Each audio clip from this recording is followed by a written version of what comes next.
Do you know anyone like this around you? A woman whose voice pitch rises in front of a man she likes or someone she wants to please, who easily says things that aren't true to her feelings. She is commonly called a two-faced woman. While this may be a manifestation of affection, it's a different story if she flips her attitude depending on the situation or the person she's dealing with. A two-faced girl always ends up hurting someone behind the scenes. The following story is about an experience when I was harmed. My name is Michelle. About 7 years ago, I was discussing getting married in the fall with my boyfriend of 3 years, Mike, who is the same age as me. During this time, we found out that his older brother was also planning to get married around the same period. It was joyful to have such happy occasions overlap. But considering the financial burden on those invited, we thought it would be better to avoid having our weddings at the same time. After some discussion, it was decided that his older brother, being the eldest, would have his wedding first. And the person who became my sister-in-law was Anna. Anna was a very kind person and treated me, who is 2 years younger than her, like a sister. I thought we could get along well even after getting married. But her attitude changed completely 6 months after her marriage. It was the day my husband and I, who had our wedding later, returned from our domestic honeymoon and visited his parents' home. Grandma, Mike and Michelle are back from their honeymoon. My mother-in-law, with a loud voice, called out Mary, Mike's 80-year-old grandmother who lived with Mike's parents. Mike, Michelle, welcome back. We bought your favorite apple pie. When I gave Mary, who also loves apple pie, a souvenir from our honeymoon, she smiled happily. Mike, you really got yourself a wonderful wife. You even considered an old lady like me for your wedding. It was a solemn ceremony with just family, and the meal was delicious. That's quite rare among the youngsters these days. We were enjoying a family gathering at my in-laws for the first time since the wedding. Ding dong. That's when Anna, my sister-in-law, arrived. Oh, it looks like everyone is having a good time. Anna, you've come at just the right time. Mike and the others have just brought back some souvenirs from their honeymoon. Would you like to join us for some apple pie? Nancy invited her.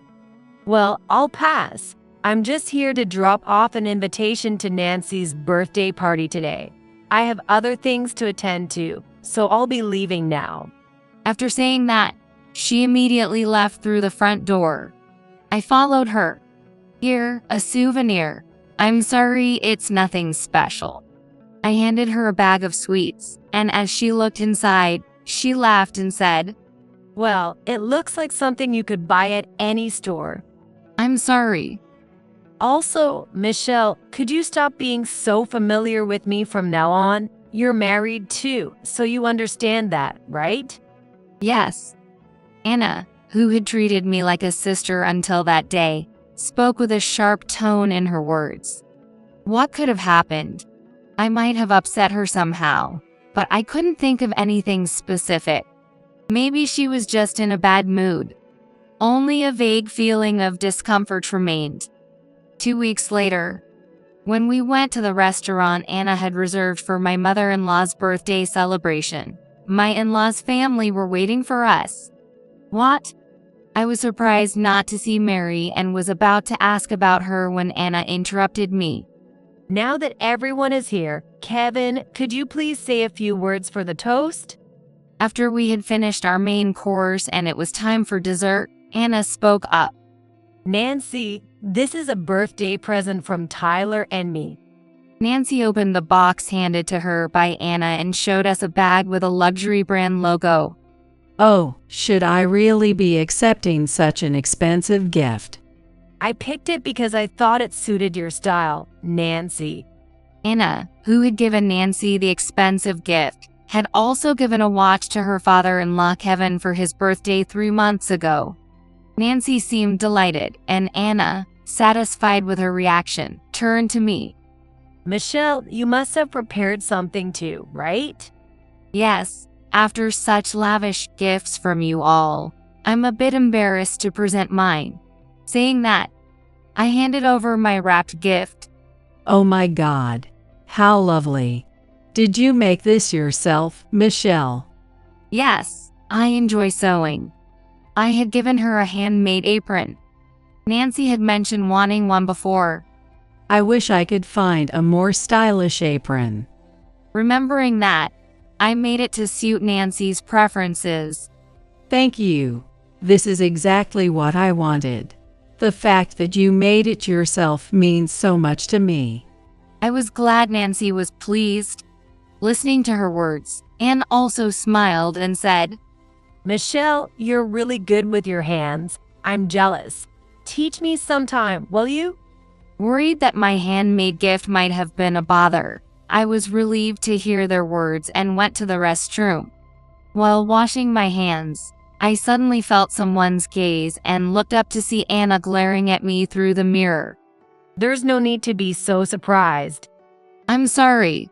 I didn't notice. Hey, Michelle, what was that about the birthday present? Did you really think Nancy would be pleased with something like that? A handmade apron in this day and age is just too tacky. Anna laughed mockingly, arms crossed. Oh my God, it's like poverty just rubs off when I'm around you. With that, she pinched her nose as if smelling something bad and walked out of the restroom. From then on, Anna behaved completely differently when she was alone with me compared to when the family was around. Even when I discussed it with my husband, he just said to ignore her, not taking it seriously. Still, I continued visiting my in-laws' home, looking forward to seeing Mary, who always seemed happy to see me, and lately, I hadn't run into Anna, which was a relief. Then one day, I received a message from Anna after a long while. I have something to report. On the promised day, I went to my in-laws and saw Anna happily talking with her in-laws alone. Anna is pregnant with a boy. Nancy was joyful as she said that. My in-laws seemed to have known about Anna's pregnancy, but she had called us specifically to share the news now that she was in a stable phase. They were all beaming with joy, but I felt complicated as I pretended to make tea in the kitchen. Still curious, I eavesdropped on the living room conversation. I actually have a favor to ask. Anna started. What is it? Don't be shy, just say it. Tyler and I discussed it, but once the baby is born, we were wondering if we could live here with you. And we were thinking, it might get a bit cramped with the family growing, so it would help if we could do some remodeling. Well, of course, we'll cover the costs. Anna made her proposal with a humble demeanor. I felt there had to be another motive behind her parents' submission. Oblivious to such considerations, Kevin said, I appreciate the thought, but it would make us all too cautious around each other, wouldn't it? You don't need to worry about us. Why don't you just build your own house? I'd be more than happy to provide the money, right, Mom? Yes, indeed. Hearing these words from my in-laws, Anna responded, Really? Are you sure? That's disappointing. I was actually looking forward to living together. This too must have been part of the scenario Anna had imagined. Then, she came up to where I was in the kitchen. Did you hear that? Kevin is going to provide the funds for my own house. Anna looked quite self-satisfied. And then, as if reassured by something, she made a flippant comment to me that she never had any intention of living with her in-laws from the start. This secures my future, with a husband who works at a top company, a brand new house, and a son on the way. Plus, I've managed to get my in-laws on my side as an added bonus. Poor you, picking the wrong side. What? About Mary. What's the use in being friendly with someone like her? I couldn't hold back anymore. Anna, that's a horrible way to speak. I raised my voice. Keep it down, or everyone will hear. Then, Anna whispered in my ear. God is really watching over us. He made sure I, the wife of the eldest son, could have a child first. I was utterly speechless. I didn't understand what Anna meant by that at first, but then something clicked. But how could Anna know about it? Only my husband and Mary were supposed to know. Suddenly, Mary appeared. What are you two talking about? Oh, it's nothing. Anne answered with a forced smile and hurried back to the living room. Michelle, would you like to have some tea in my room? Once we were in the room, Mary double-checked to ensure no one else was around. Michelle, did Anna say something nasty to you? What? Mary. Mary shared with me that she had begun to suspect Anna's true nature. Then, when she told me that Anna knew about my miscarriage, she said, She must have been eavesdropping on our conversation in this room. I had intended to keep my earlier pregnancy a secret until I was through the safe period, fearing what Anna might do if she found out. Unfortunately, I miscarried. Anna specifically called me to our in-laws' house to announce her pregnancy. I can only think it was intended to mock me. I couldn't stand it. Out of concern for elderly Mary, I hadn't mentioned any of Anna's past behavior until now, but I opened up about everything to her. Mary held my hand and smiled. It's okay, Michelle. Leave the rest to this old lady. Months later, Anna was in her final month of pregnancy and gave birth to a boy in a hospital near her parents' home. I sent a celebration gift to Tyler for the baby, but I also sent a separate gift to Anna's family home. That gift should have arrived by now, yet there had been no word from them. In the presence of Mary and my in-laws, I decided to call Anna. What? Are you calling to ask for a thank you? Sending such cheap homemade baby clothes. How stingy can you get? Anna blurted out loudly as soon as she answered the phone. I switched the call to speaker mode. I've already thrown the thing in the trash, so send me a stroller instead. I waited for Anna to finish speaking. Then I told her the truth. Anna, did you actually look inside? That was from Kevin. What?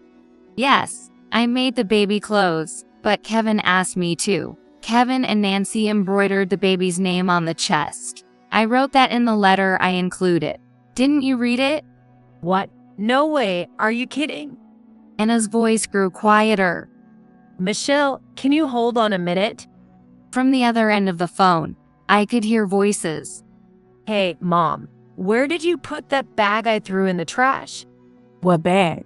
What was in it? Hey, you should have at least checked what was inside.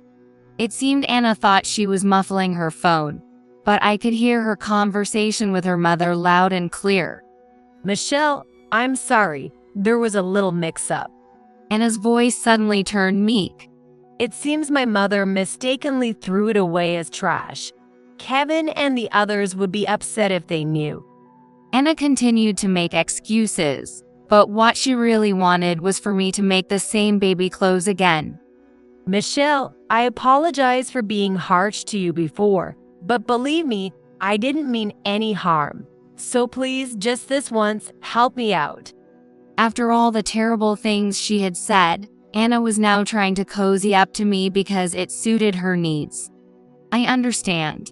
Considering how Kevin and the others feel, I'll grant your request this time. I replied and then hung up the phone. See, that's her true nature. Mary, who had been listening, said this to my in-laws. In fact, before giving birth, Anna had skipped Mary's birthday party, claiming she felt unwell. At that time, Mary had revealed Anna's true character to my in-laws and Tyler. I can't believe Anna would do that. Though they had been somewhat skeptical, they were convinced after hearing the phone call. They were beyond angry to discover that the clothes made with love by the family had been discarded. Having unexpectedly gained leverage over Anna, I saw an opportunity to turn the tables. A month later, unaware of everything, Anna came to my in-laws' house with her newborn child and Tyler. On this day, which marked the first meeting between my parents-in-law and their first grandchild, we, as a couple, couldn't confront Anna. Instead, we greeted her as if nothing was amiss. Oh, how adorable. I wonder if she got her mouth from me. And these eyebrows are just like mine. Watching them dote on their grandchild, I thought about how they couldn't love her more if they tried. Kevin, Nancy, and Michelle, thank you for the cute baby clothes. Look, they fit perfectly. Anna, wearing a triumphant smile, had dressed the baby in the newly made clothes. Really, it fits perfectly. Seeing the joy on my in-laws' faces, Anna smiled sweetly at me. At that moment, Nancy, who had been intently looking at the baby, said something odd. Wait, that's strange. Is there something wrong? These baby clothes. I remember the embroidery wasn't this neat before. Or is it just my imagination? Nancy tilted her head. Yes, Nancy, it was perfectly sewn from the beginning. Right, it was. Anna laughed nervously. Thinking she had gotten away with it, she breathed a sigh of relief. Immediately after, Mary tried to hold the child. Let me hold my great-grandchild too. Don't touch it with those dirty hands. Anna swatted Mary's hands away. It seemed like a reflexive act from Anna, who disliked Mary. Caught off guard by her own nature slipping out, Anna became flustered. I'm sorry, Mary. I didn't mean it like that. I really didn't mean.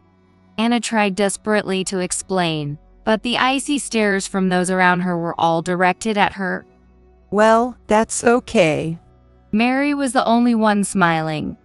Trying to keep up appearances, but slipping up unexpectedly, right, Anna? What? Oh dear, I might have said too much.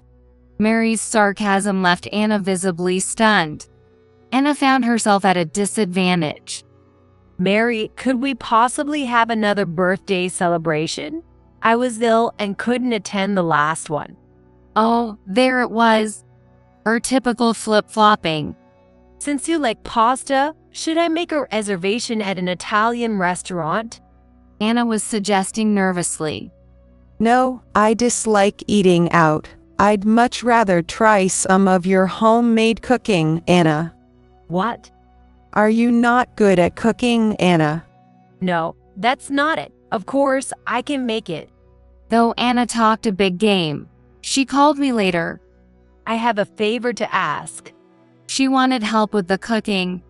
She was mistaken to think she could easily depend on me as she had with the baby clothes.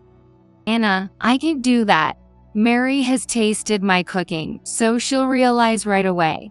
If you can't cook it yourself, why not just be honest about it? What? Faced with my unexpected response, Anna seemed to give up and said over the phone. Understood. And so, Mary's birthday party was held again with Anna included. A lavish spread of large platters and layered boxes were arranged on the table. Did you make all this, Anna? Mary asked her innocently.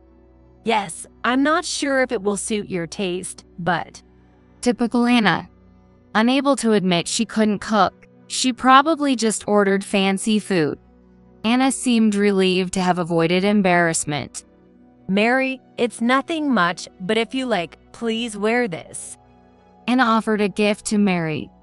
Oh, this looks expensive, but it's too nice for me to wear. Could you possibly return it to the store? What? You don't like it? Then I'll prepare something else. Mary was flustered by her rejection as she said that. Anna, wouldn't you like to live with us? That would be the best gift. What? If you do, I can eat your delicious cooking every day. What? Live together? But I heard we didn't need to do that, right, Kevin? Anna was utterly flustered by Mary's unexpected suggestion. I just thought of it. You were planning to live together, weren't you, Anna? Is there a problem with that? She fell into silence. After about 10 seconds of silence, Anna spoke. I'm sorry. I really can't cook at all, but I couldn't refuse your request, Mary, so I ordered some dishes and brought them over. I see. You should have just told the truth. Yes, I'm very sorry. Anna apologized for the food, trying to dodge the living arrangement discussion, but Mary pressed on. Don't worry. The living together part was just a joke. A joke. What? It was a joke. A sense of relief returned to Anna's face, but Mary's strike was unexpected.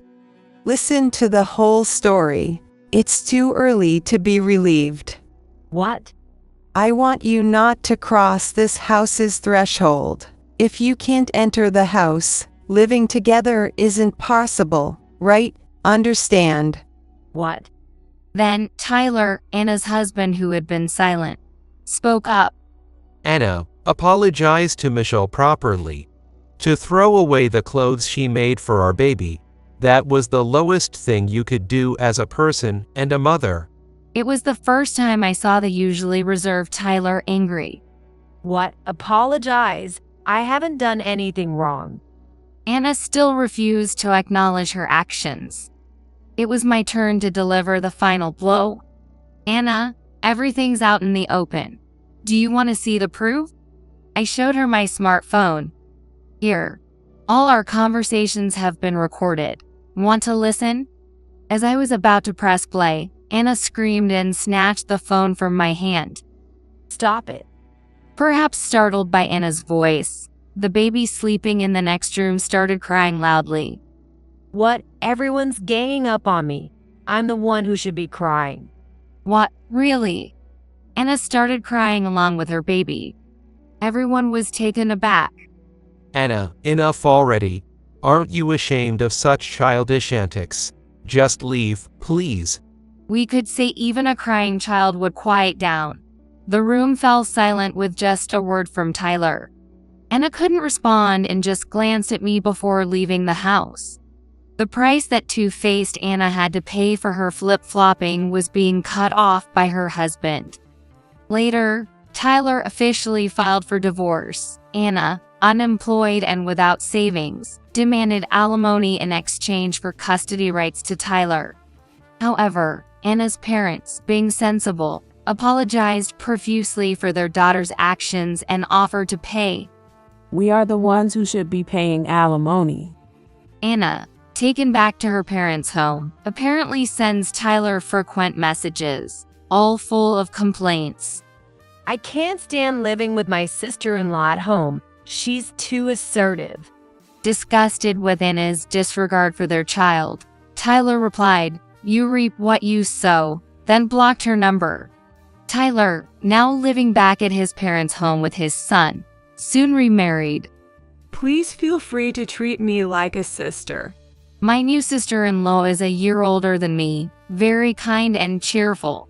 She quickly won the affection of her stepson. Thanks to my in-laws' consideration, they now live in a condo near my in-laws' house. Meanwhile, my husband and I, blessed with 2 daughters, moved into my in-laws' house as Tyler's family moved out. Though my parents-in-law had said living together wasn't necessary, they now enjoy watching their granddaughters grow up. Mary named our daughters. Since my name starts with an M, Mary suggested names starting with M too and chose Marcy and Monica for my daughters. Mary, affectionately called Gammy by her granddaughters, is celebrating her 88th birthday this year. Today, she sits comfortably on the porch, watching her great-grandchildren play in the sandbox. Gammy, here's some apple pie for you. The girls offer her mud pies they've made, and Mary laughs, deepening the wrinkles in her face. Thank you. It's very delicious. Watching this charming scene from the shadows, I murmured, "Gammy, please live a long life and continue to watch over these children's growth."